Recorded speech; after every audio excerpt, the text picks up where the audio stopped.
The MAGA agenda President Trump put forward is in trouble thanks to an Obama-era employee. Governor Tim Walz is accused of sharing secrets with the Chinese by two National Guard whistleblowers. ActBlue is finally getting investigated for money laundering for the Democrat Party. They were asked to come in and testify. They said, no, thank you. Bam. Now they're being hit with subpoenas. And First Lady Jill Biden's work husband, Anthony Bernal, is accused of covering up Biden's mental decline with Jill Biden in order to remain in power and continue to use the autopen. Thank you guys so much for liking and sharing these videos. There's a lot to get through, so let's jump right in. The Senate Parliamentarian, Elizabeth MacDonough, has decided to block provisions cutting CBP operations, Medicaid use for sex change operations, and providing health care for illegal immigrants. This significantly undermines President Trump's agenda and campaign promises. Trump's 2024 platform heavily emphasized stringent immigration control, including mass deportation, border security, and this was all backed up by a proposed $150 billion investment over a 4-year period. They blocked the $7.8 billion Medicaid chip cut, which was a key component to fund these initiatives. Now, the perceived reluctance of Republicans to challenge this ruling, possibly fearing procedural battles from Democrats or public backlash, I don't think that's right. I think they should be fighting, but they appear to be weak. President Trump is strong, and the rest of them seem to be weak. This exposes the lack of party unity, and it's a big problem. Now, some critics are saying, why is a 25-year employee who was a pro-Obama government worker now controlling President Trump? So we have lower courts, we have the Democrats, now we have an Obama positive employee of the government stepping in front of President Trump. This narrative could alienate Trump's base, who expects decisive action, cost cutting, the removal of stupidity, but she is stepping in blocking, and many in the Republican Party are saying, okay, I guess we'll get it on the next go round. Many are now calling on Vice President JD Vance, who is actually the president of the Senate, to shut her down or remove her so that Trump's agenda can move forward. This is a story that's just out, so I'll continue to keep you in the loop on that. Finally, ActBlue is now under serious scrutiny. Officials from the Democrat fundraising platform have been officially subpoenaed to testify before Congress as part of a joint investigation by the House Administration Committee and the Department of Justice into allegations of fundraising fraud and foreign influence over elections. This is the group I've been telling you has been money laundering foreign money into U.S. elections on behalf of the Democrat Party. They were originally asked to testify, but they said, no, thank you. Now, Republicans are saying, we're not asking, we're telling. You must testify or be arrested. So subpoenas are finally going out. Let me know in the comments, do you like this? I do. I want to know if these guys are money laundering, if they're committing fraud, if they're bringing in foreign money, Chinese money, Russian money, European money, in order to make my vote invalid and to prop up the failing, bankrupt Democrat Party. Now, they will be forced to testify, and the Department of Justice will move forward based on what they learn. Now, this is being led by Chairman Brian Steele and James Comer. The probe is looking into potential illegal activity, including foreign contributions, money laundering, and misuse of campaign funds. Lawmakers are raising concern about hundreds of millions of dollars in suspicious donations. So this isn't like, oh, somebody from Russia or China donated $47. This is a big deal. This is like hundreds of millions of dollars, right? So without this, Democrats are in trouble. Without big donors, Democrats are in trouble. Without cheating, Democrats are in trouble. Without USAID, Democrats are in trouble. We've got them on the ropes.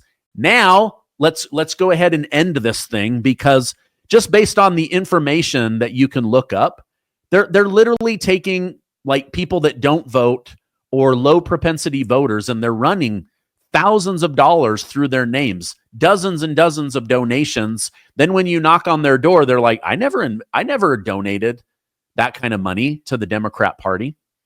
The committee is also investigating whether ActBlue has followed campaign finance law and whether the platform has been exploited by bad actors.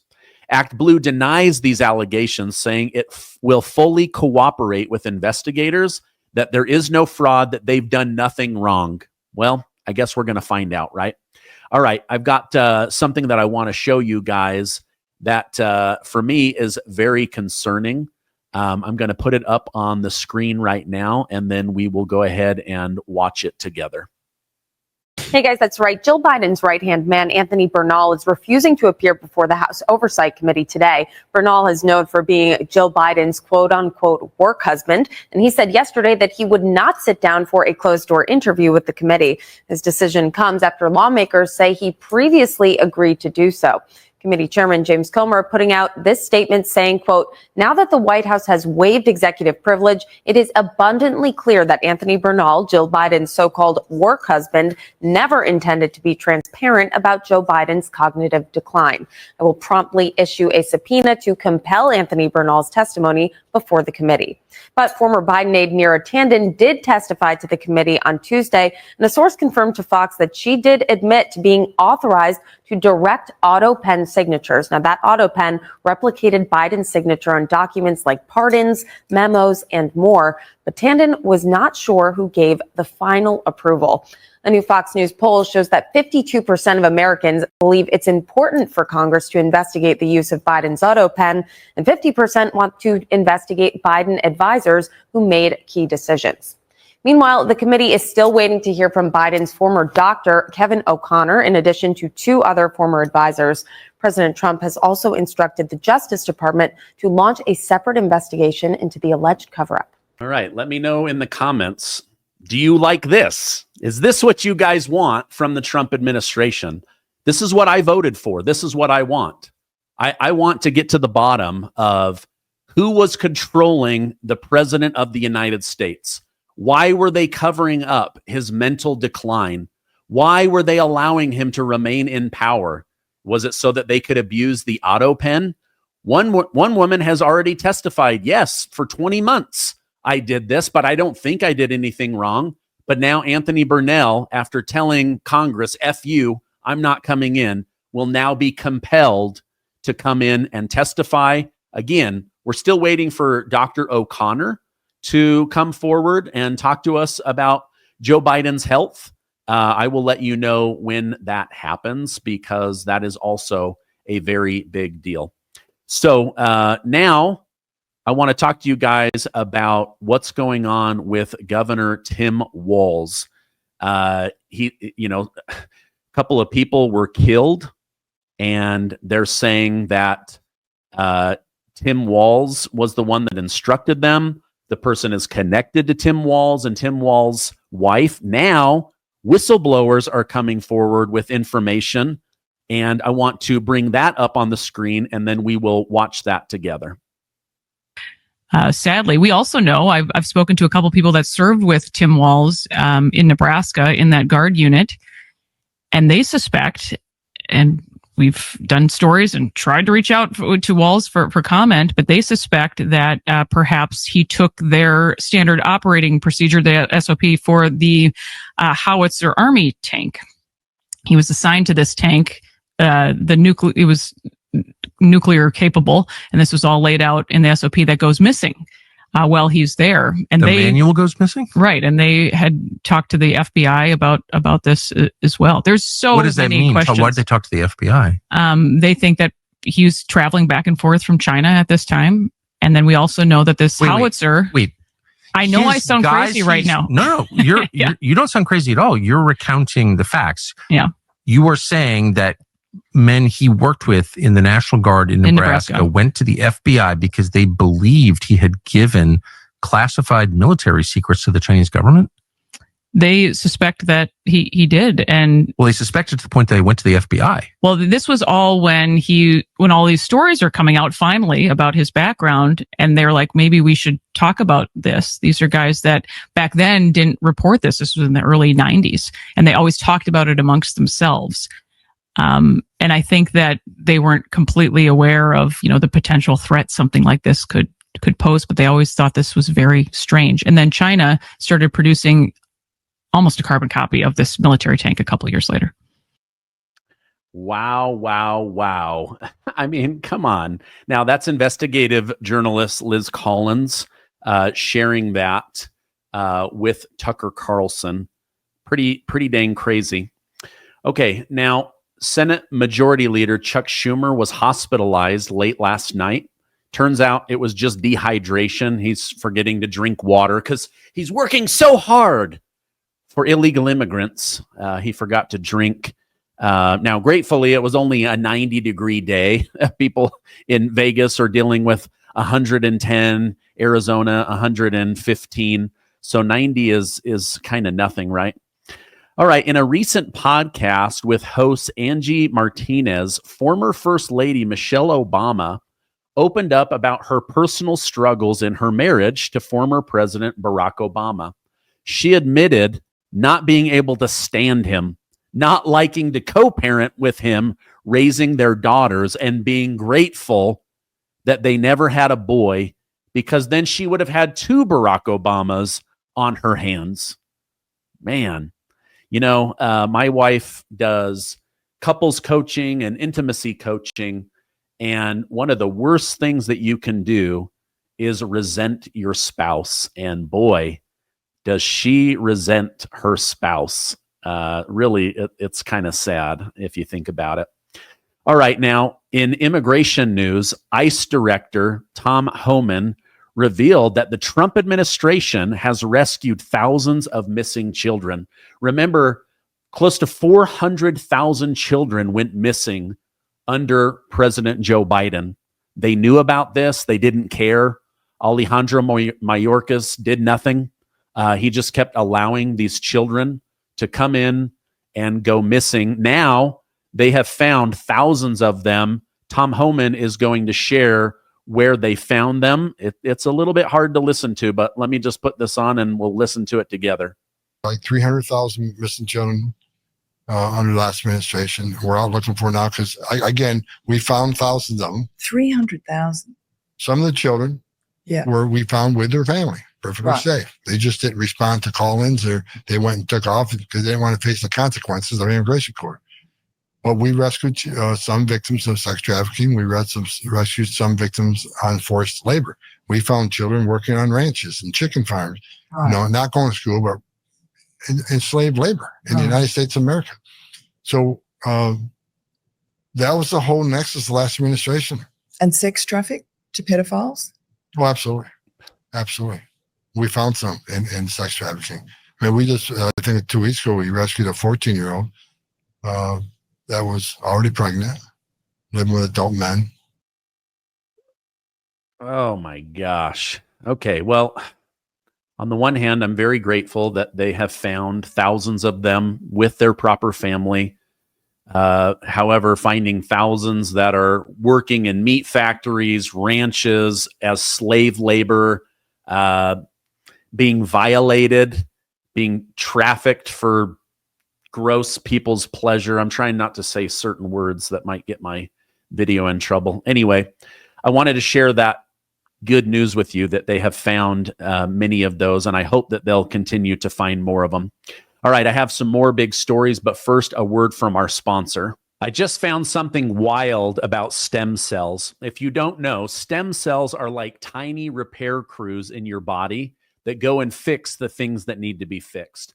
I'm going to show you a video where Dr. Eric Berg, one of the most watched health educators on YouTube has been talking about this for years. A stem cell is kind of like this reserve cell that can pretty much change into anything that you need. They're using it now to regenerate fibrosis, which then allows the heart muscle function to improve by 30%. They can do the same thing with liver fibrosis and damaged brain cells. They're getting great results stimulating new cartilage in your joint. Some people are using it for autoimmune diseases like MS, and also to help rejuvenate skin cells to actually make the skin young again. There's also stem cells for cancer. It's very important to understand how to keep that stem cell population at the highest level. Stem cells is that they are expensive. We're talking thousands, tens of thousands of dollars. Out in Hollywood, people are spending $50,000 to be injected so that they can be younger. Now, honestly, I don't have that kind of cash right now. And luckily, my guys over at Black Forest developed cocoa flavanols. Studies have been shown that flavanols in cocoa stimulate stem cells to come out of your bone marrow like bees coming out of a beehive into your bloodstream. And they go out and find whatever needs to be repaired in your body. If it's your heart, it will go there. If it's your liver, it will go there. If it's your skin, it'll find its way there. But don't believe me. Listen to Harvard scientist Dr. William Lee talk about it on a podcast. Done to show that the flavanols in cocoa stimulate stem cells to come out of your bone marrow like bees in a beehive in your bloodstream, and they go out and they find wherever it needs to be repaired. If it's in your heart, they'll fix it. If it's in your liver, they'll fix it. If it's in your skin, they'll fix it. And so we can eat foods like high flavanol cocoa in order to be able to actually get the stem cells to work a little bit better. Now, how do we know this actually functions, it works in people? Well, clinical studies have been done with high flavanol cocoa to show that in like men who are in their 60s with heart disease, they could actually just have 2 cups of dark chocolate hot cocoa a day for a month. Yeah. And they doubled the amount of stem cells in their bloodstream, and their circulation improved measurably. And then what's even more important and impressive is that there was a study called the Cosmos study that was completed recently that showed that eating high flavanol cocoa decreases the risk of cardiovascular death. Yeah. Right, over a period like a statin. Like a statin, right. Exactly. Except made with by eating the same thing that you use to make chocolate. So we're not telling people to go out to have chocolate, which is a confection, which has got a lot of sugar and all kinds of other stuff in it. Yeah. But it's the stuff underlying it. Now, this isn't your average cocoa. This is a stem cell power up.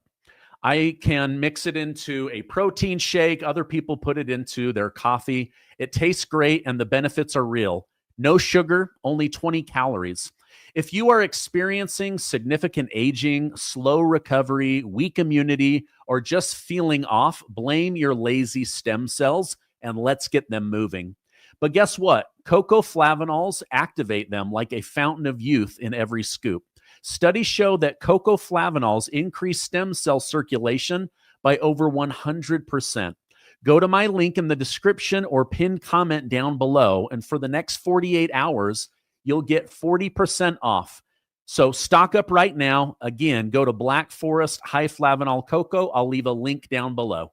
Israel's Atomic Energy Commission and U.S. National Director of National Intelligence, Tulsi Gabbard, confirmed the strike caused major damage to Iran's nuclear facility.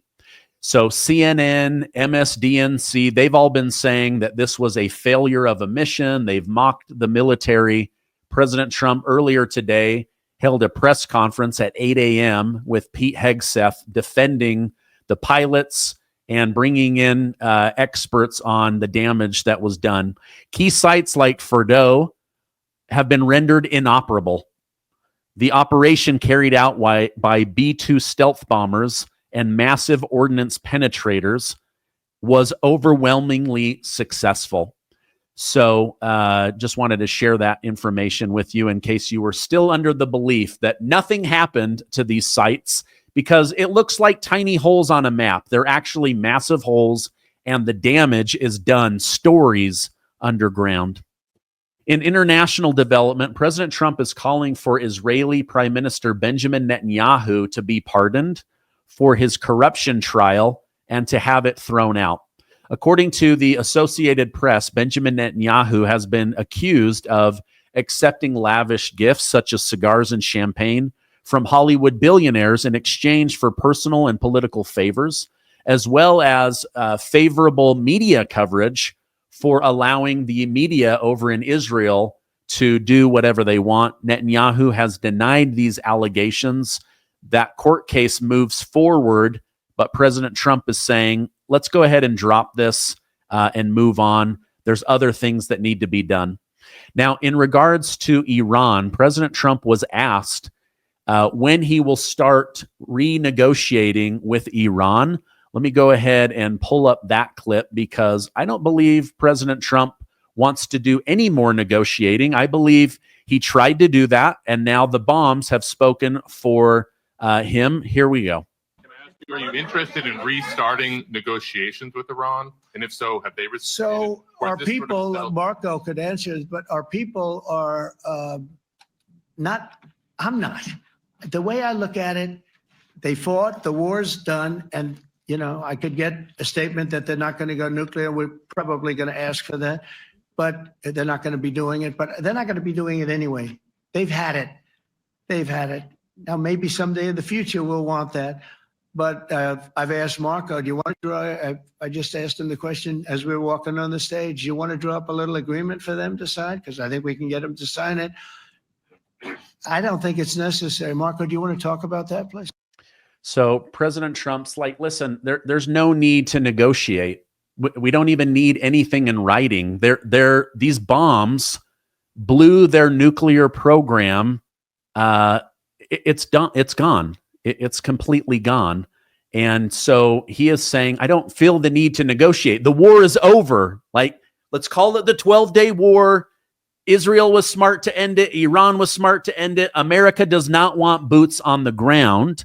Let me show you a brief explanation of what the White House said about this situation, because Press Secretary Carolyn Leavitt, I believe, summed it up best. Let me go ahead and play that for you. Barack Obama and Joe Biden sent pallets of cash, American taxpayer dollars, in a failed attempt to buy the Iranian regime's compliance with a weak and ineffective deal. President Trump sent a fleet of American warplanes to destroy Iran's ability to produce a nuclear weapon.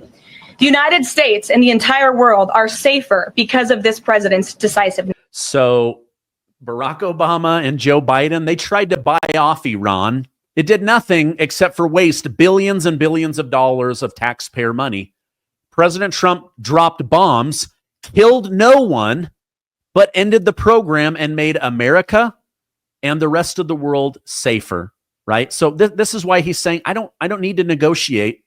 I don't need something in writing, right? Like, remember Tommy Boy, where he runs a car brake factory, and he's like, listen, you can take a crap in a box and mark it guaranteed, but you still got a box of crap, right? Like, the word of Iran means nothing. Having their program, their underground bunkers, their missile silos, the scientists, all of that gone, that's what matters. And so President Trump is just leaning into the fact that things are done, right? All right, now let me end on this. This is kind of a funny story. The Department of Homeland Security has approved a new immigrant detention center in the state of Florida, nicknamed Alligator Alcatraz, to be built at the mostly abandoned Miami-Dade Collier training facility in the middle of Florida's Everglades. Proposed by Florida Attorney General James Uthmeyer, the facility will be surrounded by swamps and alligators and pythons as a natural barrier. So if people are able to get out, they're literally going to have to swim through Alligator Alcatraz, these alligator Everglades, in order to escape. Now, it's kind of tongue-in-cheek, and at the same time, it's kind of brilliant, right? Like, I went on a tour of Alcatraz, and the number one thing that they did, other than locking up criminals so that they wouldn't try to escape, is they gave them really good food so they would behave better. And then all of the water that they had was super hot. That way, if they ever escaped and they got in the ocean, near San Francisco, it would be so cold that they would literally freeze to death in the ocean. So I see that they're using this as deterrence. It's kind of a funny story that I wanted to share with you. Let me know your thoughts in the comments down below, what you think about Alligator Alcatraz. Hey, what do you guys think about the investigation of ActBlue? I think it's awesome. What do you think about forcing this Bernal guy to come in and testify about the cover-up of Joe Biden's mental health? What do you guys think about the Senate Parliamentarian blocking some of Trump's biggest agenda items? Let me know your thoughts. Also, should Tim Walz be forced to testify about his behavior according to what these whistleblowers have shared? Thank you guys so much for stopping by. I'll see you on the next one.